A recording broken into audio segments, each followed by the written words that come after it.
because that's team building. When we're talking and sharing, that's team building, and that's what's really important.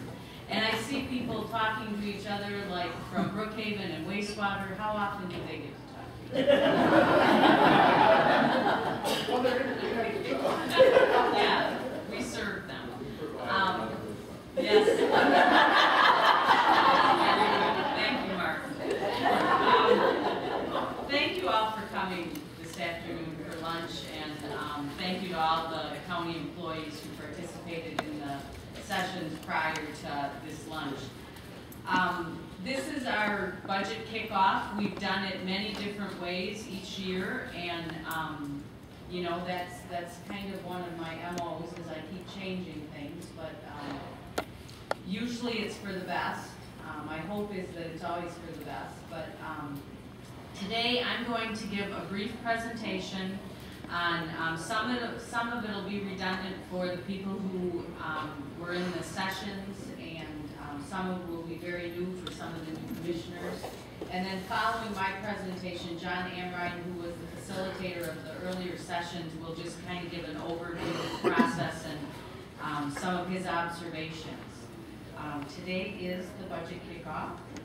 My presentation, I'm going to cover the goals for the 2014 budget, fiscal year, budget challenge, the team approach that has been implemented, and then of course we're going to conclude. The budget goals for the fiscal year 2014 is to increase participation in the budget process. I think I've done that. I've filled a room. And to collaboratively identify initiatives to balance the budget while maintaining core functions.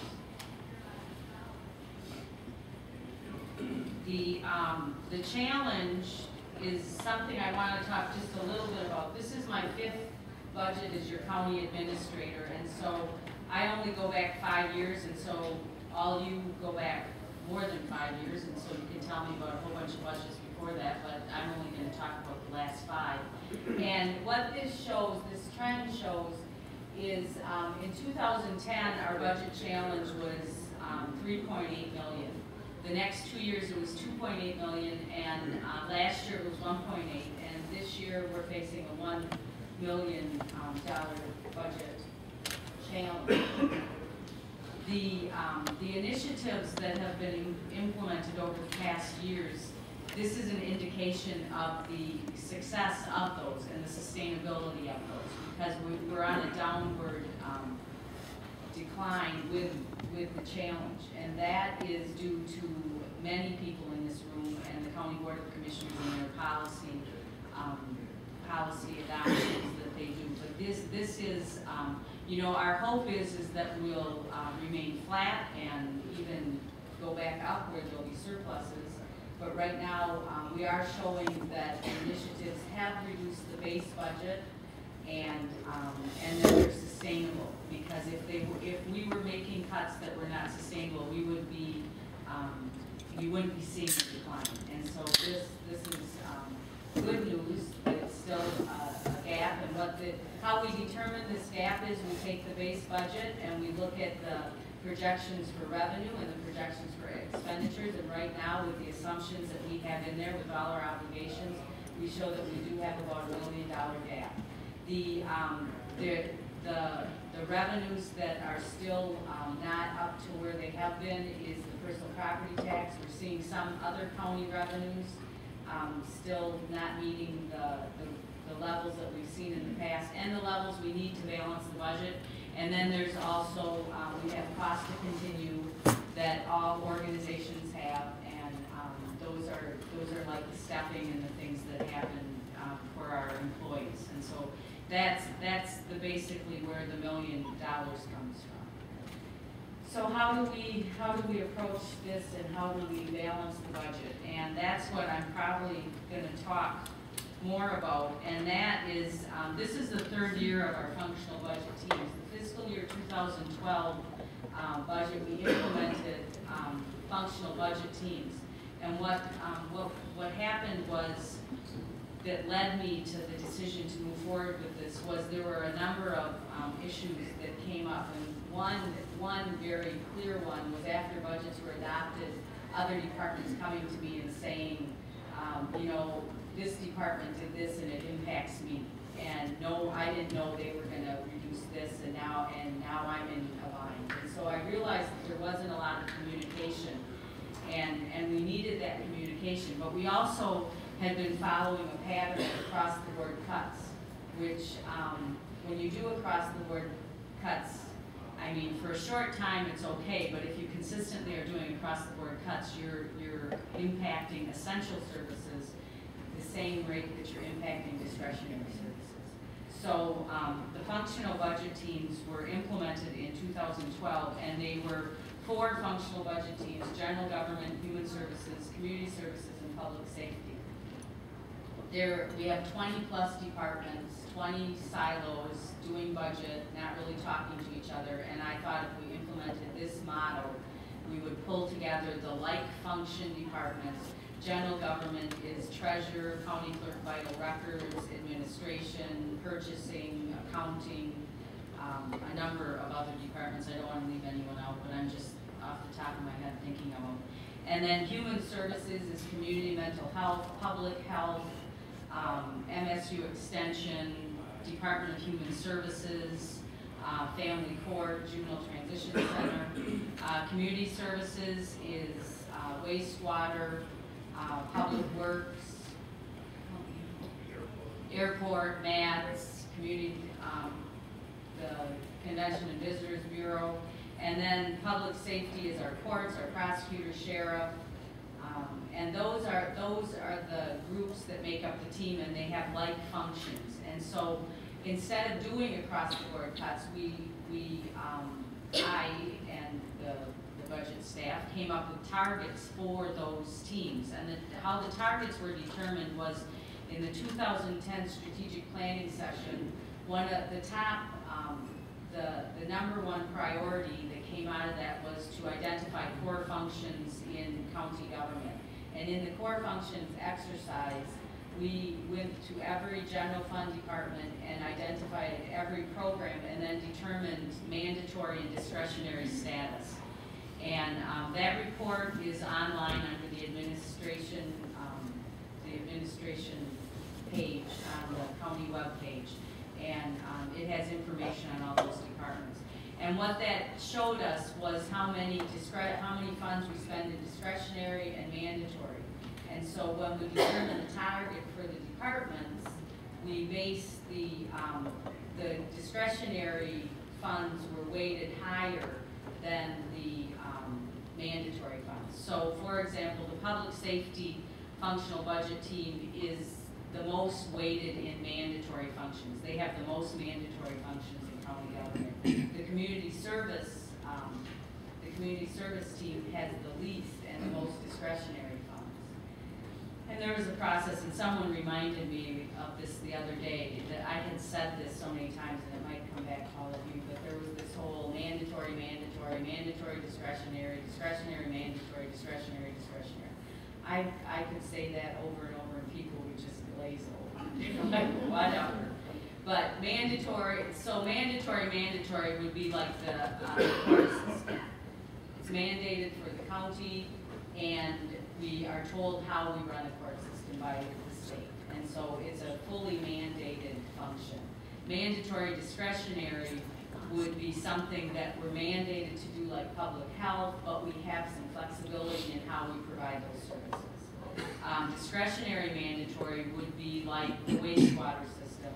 We're not mandated to have a wastewater system, but once we have it, we have mandates that we have to follow. And then discretionary is like the park system. You know, we have parks, the county can have parks, and we can operate the parks as we want to operate those parks. So that's how the weighting is done. And then with that weighting, if you have more mandatory on your team, you're going to have a less of a percentage.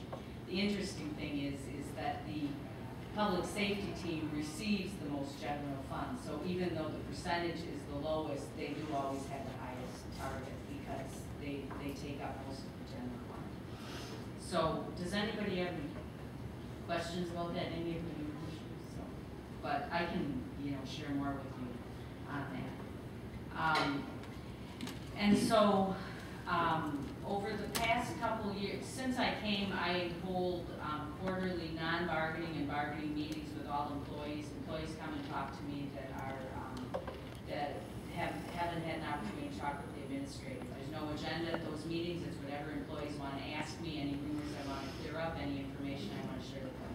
At budget time, those meetings are always full. Everybody attends at budget time, but they've been consistently interested as well. And one of the common themes over the past couple of years in those meetings is that Muskegon County budgets from the top down. Muskegon County does not, the administrator and the department directors, elected officials, and court administrators are making all the decisions on the Muskegon County budget and presenting it to the County Board of Commissioners. So for the 2014 budget, I had an idea that we would include more people in our budget process. And this is why we have a room full of people, because not only do we have the department directors, elected officials, and court administrators, but I asked each of them to appoint people within their department to voluntarily, I hope no one here has been forced here, but to voluntarily participate in the, to voluntarily participate in the budget process. And so now our functional budget teams have sub-teams. And those teams, one of the things that I learned very early on in my career when I was an assistant administrator, I was told to go into I was oversight of consolidated food services for Dane County. And they did the food service for the nursing home and for the jail. And there was an audit was done, and it was told the county that if you outsource this, it would be better to outsource it, it would be cheaper, you should go ahead. And it wasn't something that the elected officials wanted to happen, so they sent me in to fix it. And my first thing was, I think I'll bring together a whole bunch of food service professionals, experts, if you will, and we'll have a task force, and they'll make recommendations.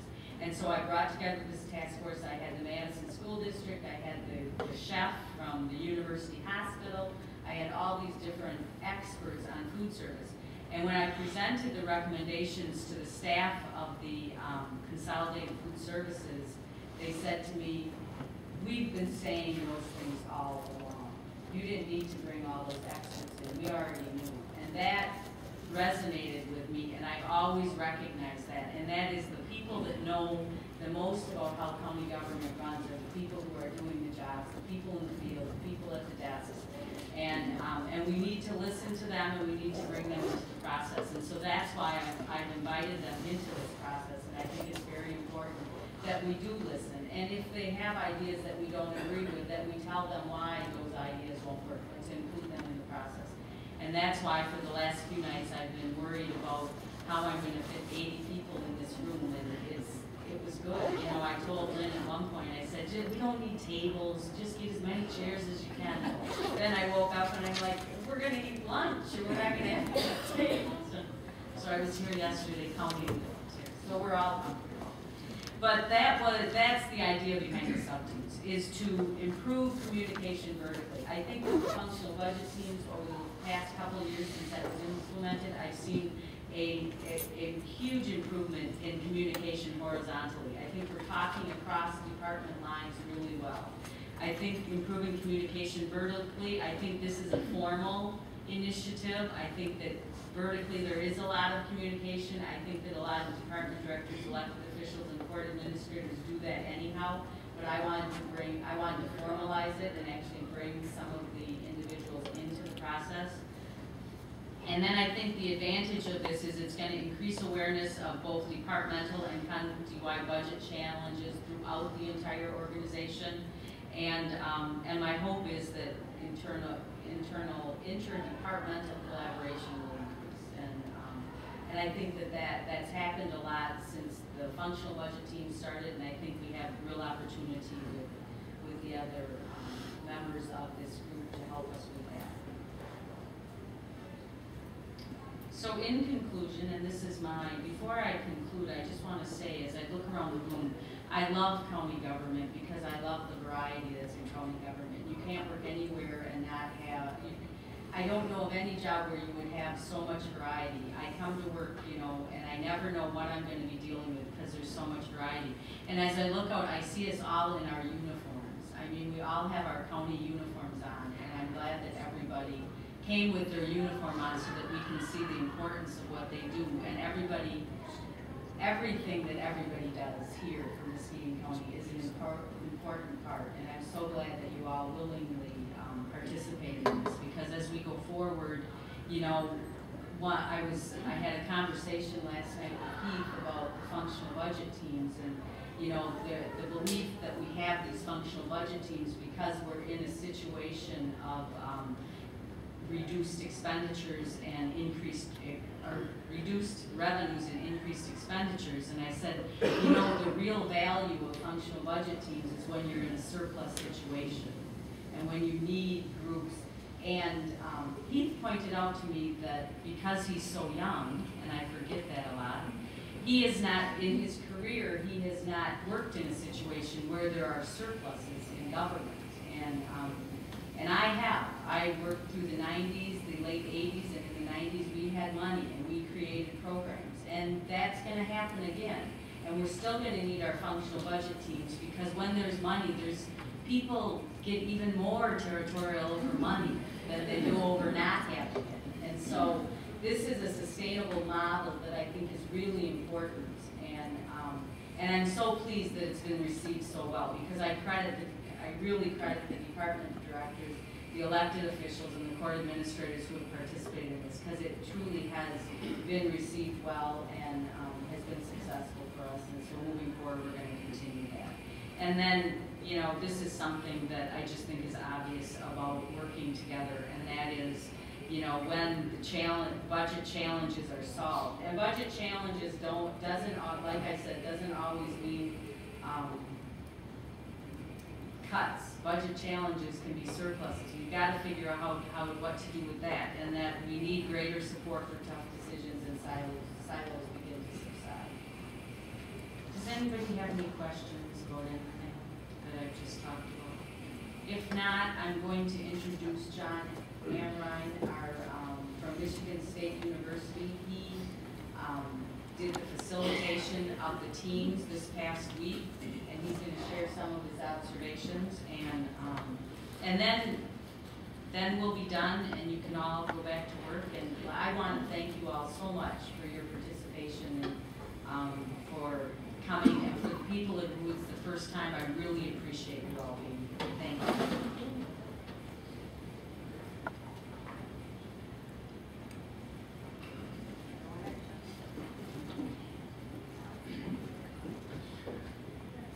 I think, first of all, you should give yourselves a round of applause.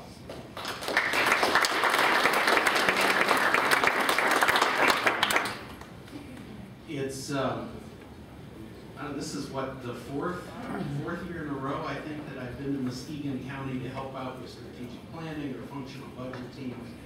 And one of the things that I really like about this group, and I'm not about to say you're perfect. I understand we all have our challenges and our issues, and sometimes we don't get along. But this is a fantastic group of people. When you're presented with that opportunity, some guy you've never met before is in front of the room telling you to talk about this question, talk about the next question, talk about the other one. You jump in with both feet, you get into those conversations, and at the end of the day, we've got a list of ideas that you can then fine-tune and go back and research the numbers and really make the changes that you need to make to solve the kind of budget dilemmas that Bonnie was talking about. I shared with one or two of the groups, a few years back I was the county extension director in Muskegon County, and I don't think their general fund budget has changed a whole lot since I was there. It went up probably for a while, and it's been off the last few years. Your 3.8, 2.8, 2.8, 1.81 add up to something in the neighborhood of $12 million.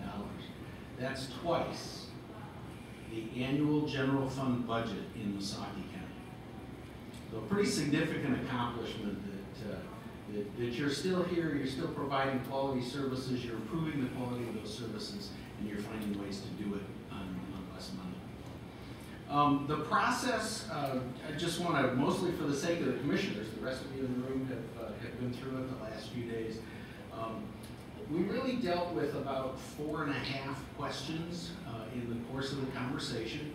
We broke into groups of some of the staff teams and also the department directors, elected officials, and court administrators. And I've had this habit for many years of lumping you all together as department heads, and I really appreciate the way that Bonnie, I think there's a little extra respect there for each of you in the role that you play when she makes the point of identifying each of you in that way by those separate titles.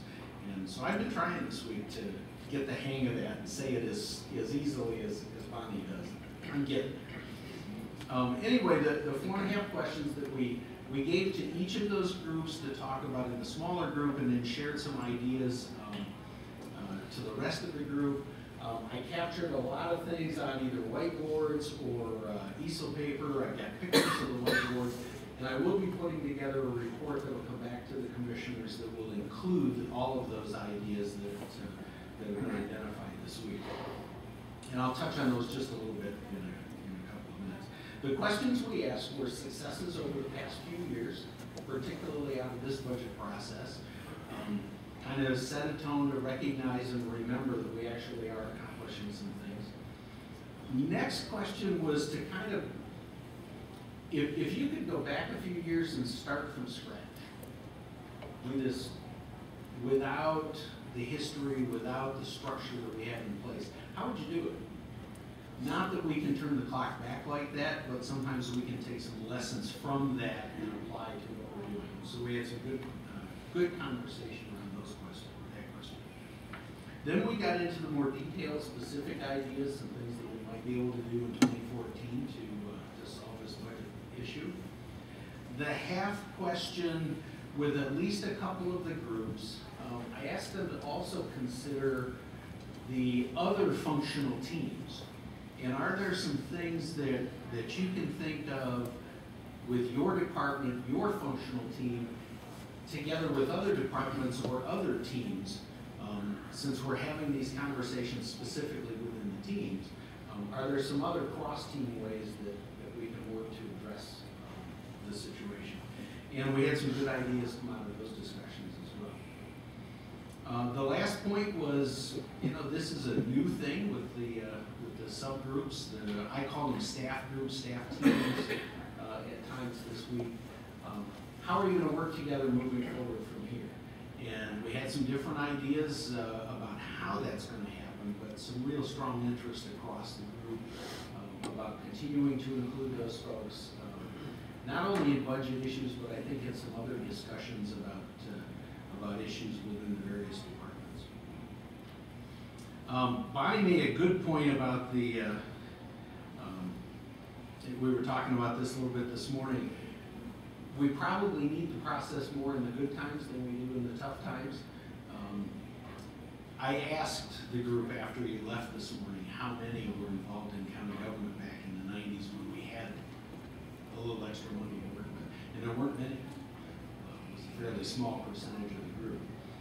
And those of you who've been around know that for every time we had an extra dollar that we thought was going to be available to spend, we had $5 or $10 or $15 worth of ways that we figured we could spend it.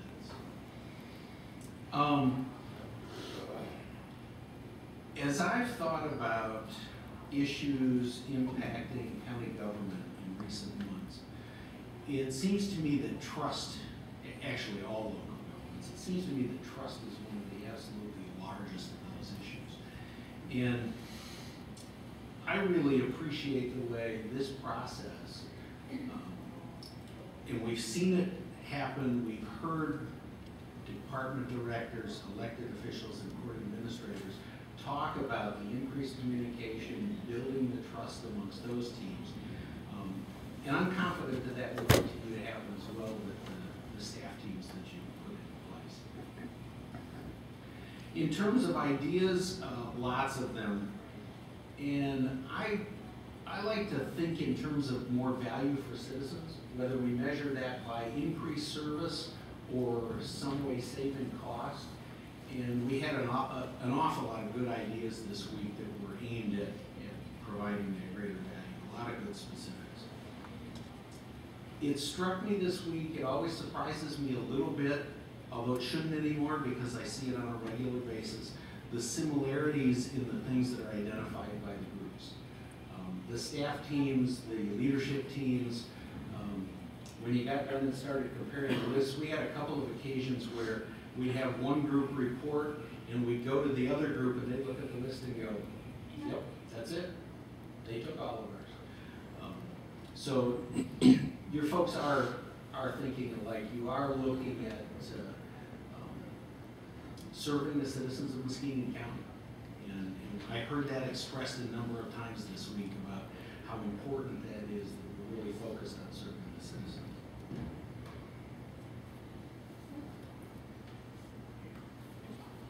A couple of the new ideas, the dream big kind of things, you know, a lot of things, you know, the plans to continue working together.